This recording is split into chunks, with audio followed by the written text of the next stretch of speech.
Good afternoon. Welcome to this technical session on designing engaging consultations with ArcGIS. As Mara said, my name is Richard. I'm here with my colleague Benny, and over the course of the next 30 minutes, we will be demonstrating how, for whatever consultation you are undertaking, the ArcGIS suite can be utilized to publish applications that users will find engaging and will encourage great feedback. Consultations are very common projects we see in the GIS industry. Examples include wildlife surveys and transport delivery plans. During this demonstration, we will be using a Scottish Council's local development plan as the use case. Now, I know many attending here today are from local government. Can I just get a quick show of hands? How many of you know what a local development plan is? Oh, that's quite a lot. Since I didn't see every hand go up, though, I will just spend a few minutes describing a local development plan for those maybe not from local government. Local development plans, or LDPs for short, are the starting point for making decisions on planning applications. The Scottish Government states they should be map-based. One other key point is public engagement is encouraged, so local people can be involved in the decisions that shape the places they live, work, and play. A typical LDP consists of a wide variety of data sets. I've just listed some common ones here, so this is by no means an exhaustive list. More likely, there may be over 50 data sets. Trying to display every data set on a map could lead to it becoming complex. This might not suit every user and ultimately might not encourage great feedback. This same headache, trying to display layers upon layers,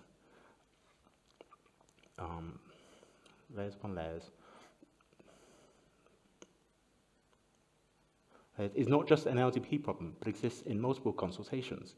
It's about finding the right balance between providing the users all the information they need and keeping things clear. A starting point could be to group the datasets into categories.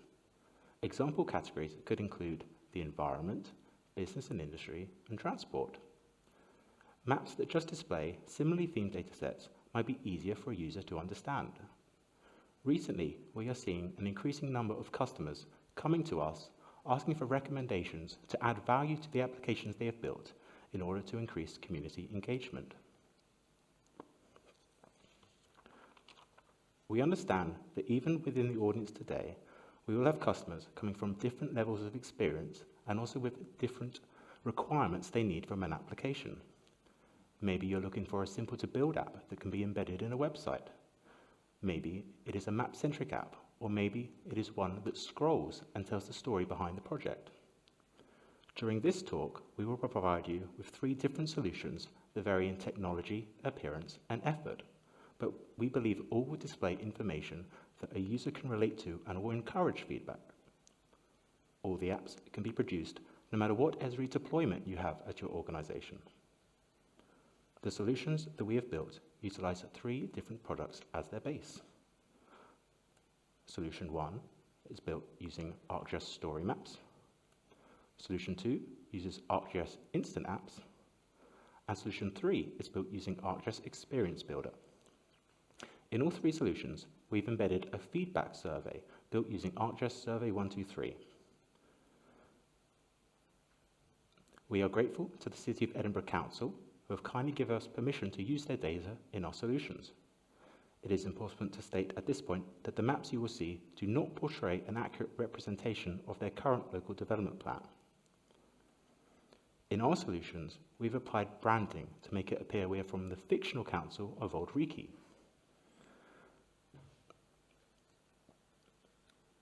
We will now walk through each solution so you can see the work or how little work is required to build each app, and we will cover the advantages and disadvantages of each. I will begin by passing over to Benny to walk through our first solution.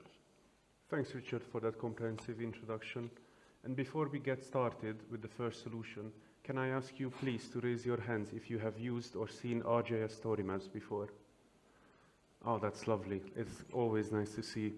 So if you haven't raised your hand up, you don't have to worry, because I will spend a little bit of time talking about what story maps is about. And when it comes to designing engaging consultations with story maps, the key is in the name. It's about creating a story around the solution. So it's really a story authoring web application where we can embed interactive maps, applications, surveys in the context of narrative text and multimedia like photos and videos.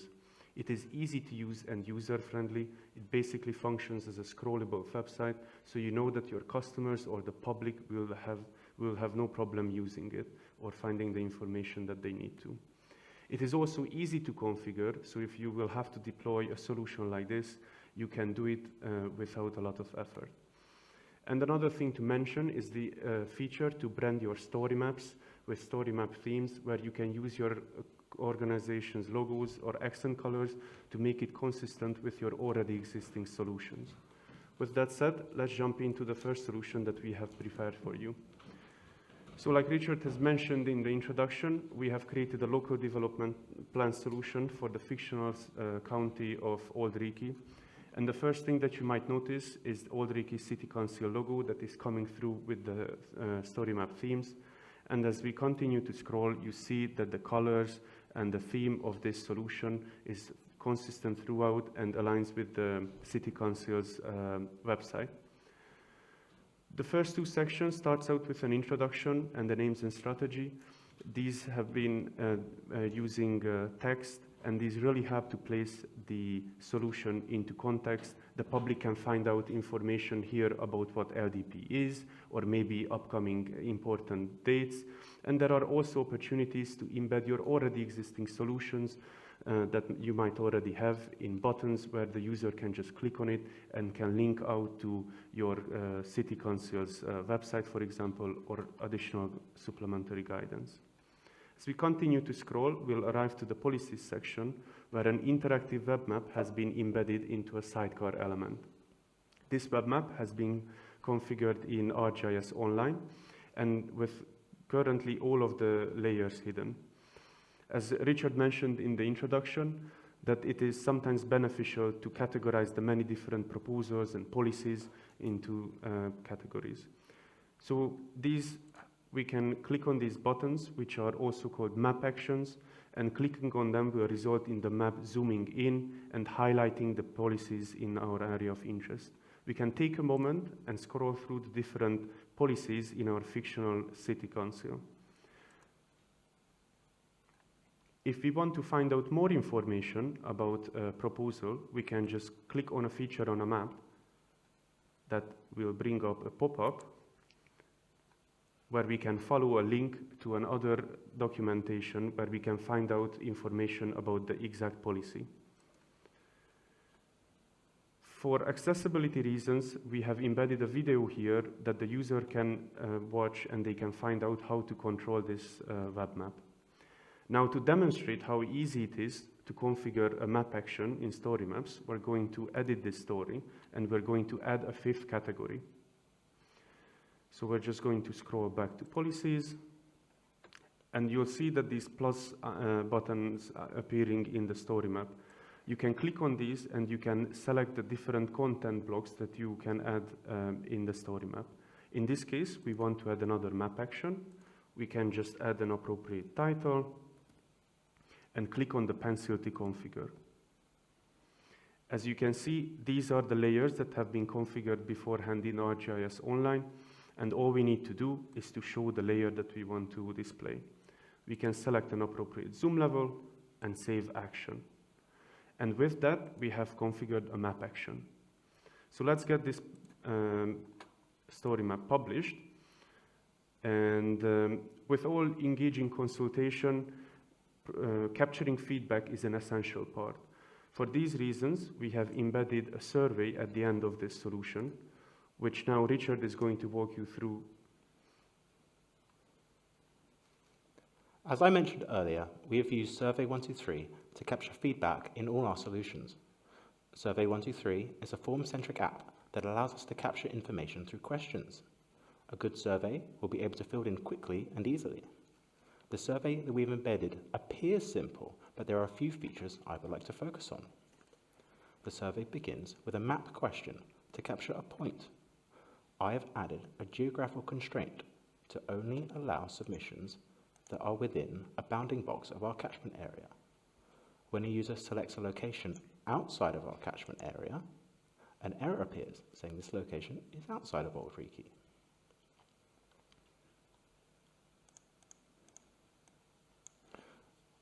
Once a user selects a valid location, the name of the neighborhood enveloping the location is auto-populated in this field.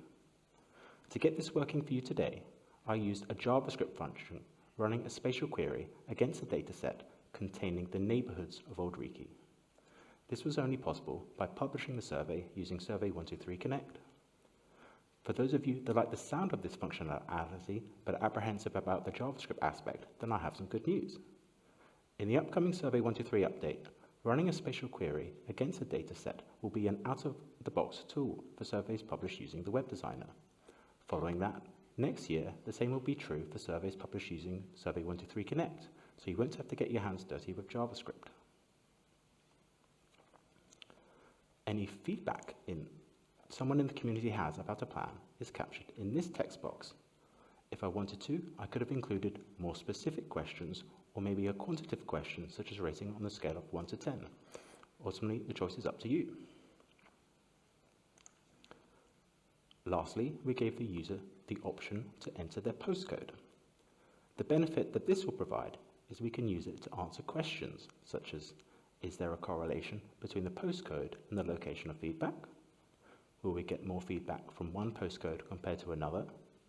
Or is there a correlation between the postcode and the policy category of feedback?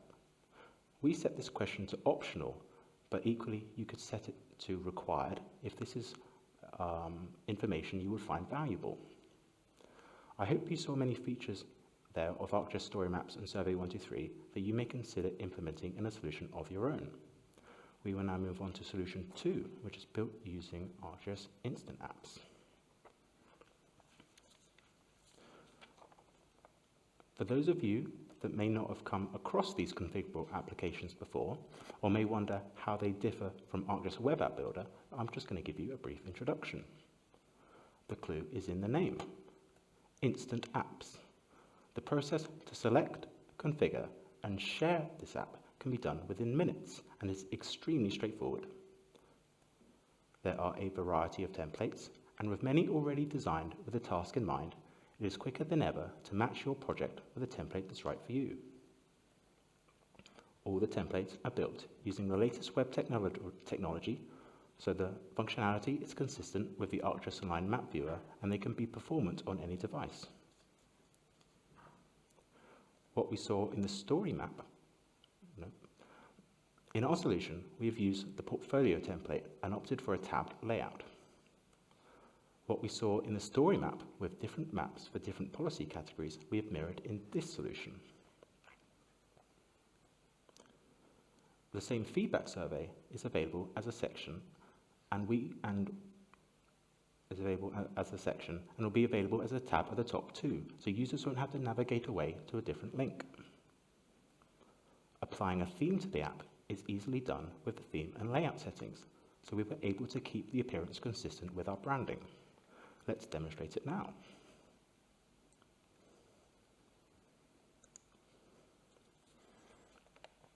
We are first presented with a splash screen where users are given an introduction to the app and links to our website. Closing that, we can see the main difference between this solution and the story maps solution is this is a map-centric app built to fit the size of the screen. This first tab shows a map displaying environmental policies. If a user clicks a specific policy, the same functionality is available where users can find information specific to a policy via a link. Navigating through the tabs will take users to the different policy categories. The same feedback survey is available here.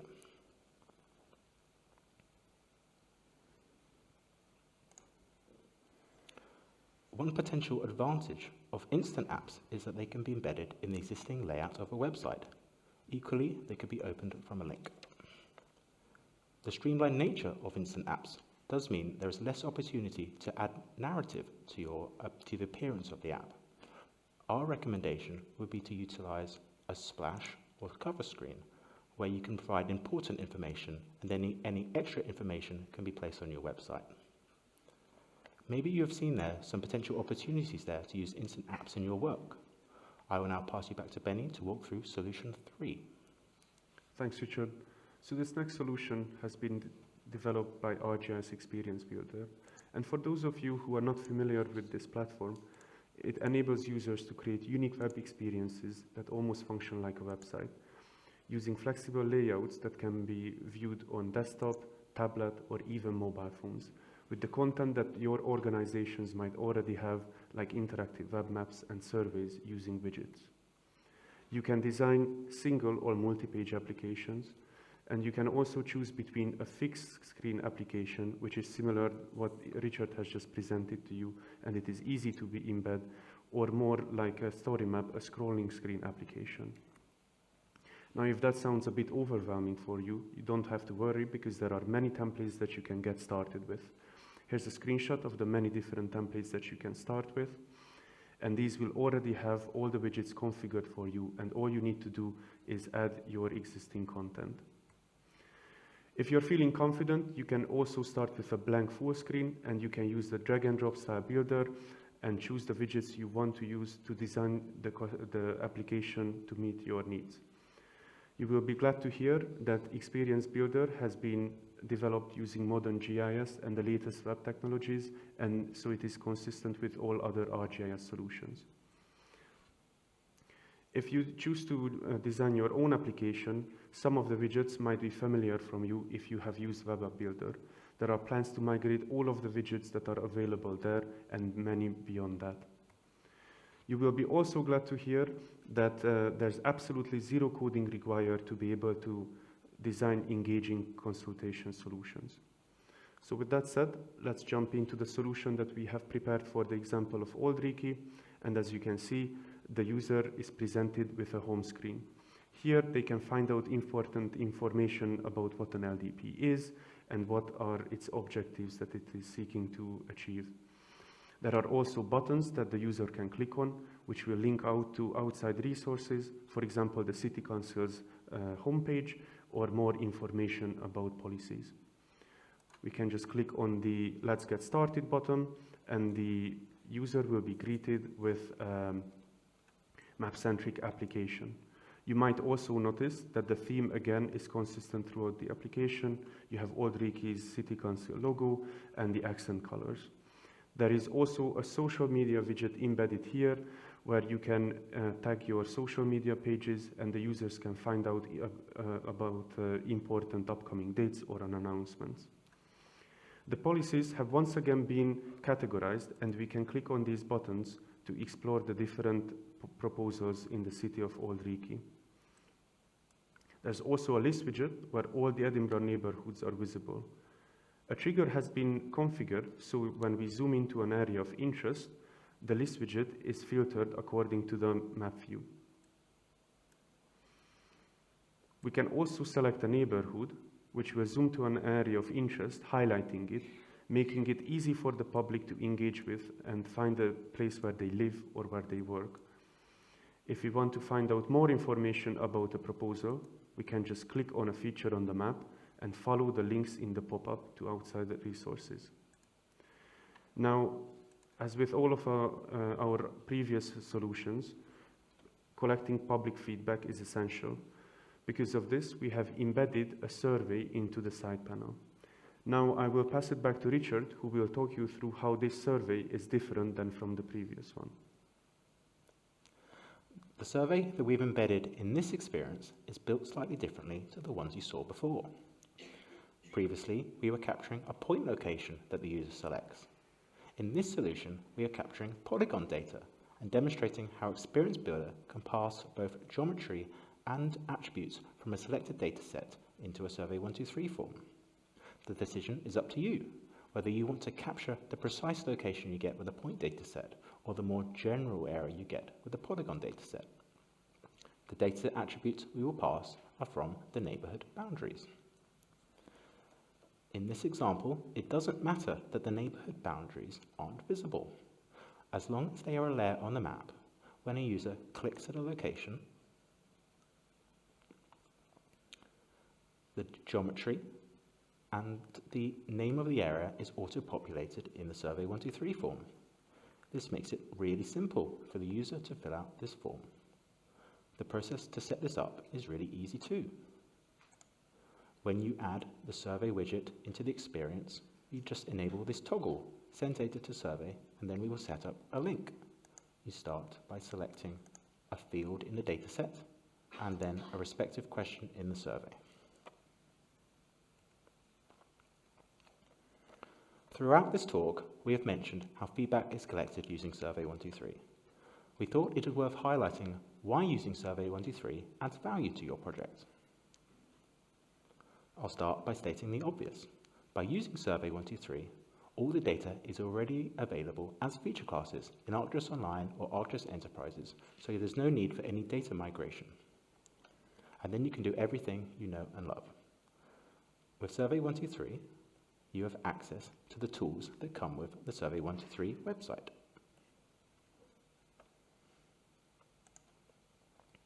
The Analyze page summarizes your survey data in charts and tables, providing insight into your survey responses and helping you to identify trends.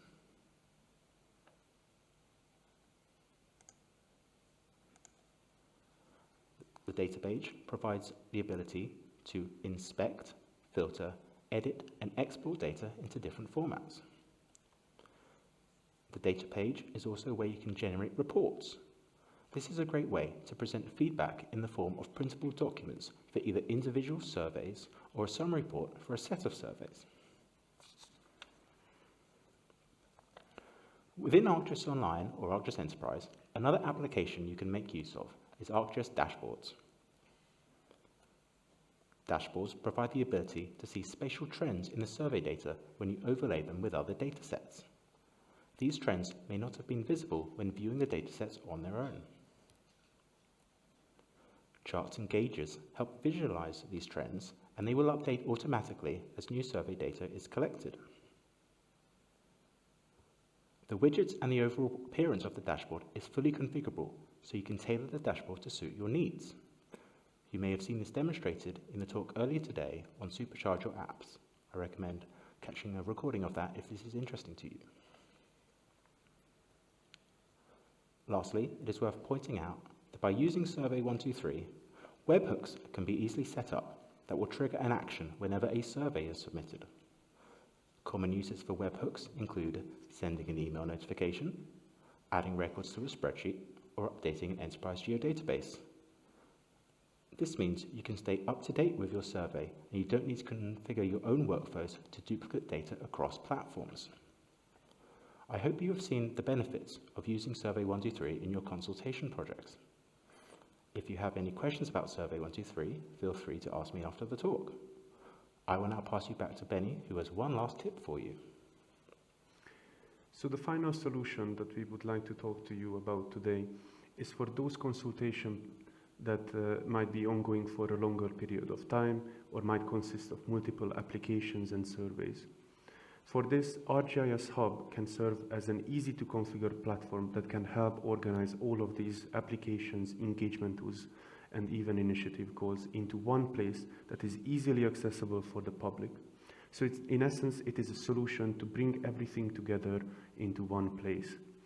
A great example of ArcGIS Hub is South Ayrshire's pilot LDP, ArcGIS Hub, which they are using for their LDP. And as you can see on the screenshots here, the public is greeted by a page where they can navigate the tabs on the top and find out important information about the upcoming proposals, or find embedded surveys like this where they can provide feedback or additional information that the city or the council might need.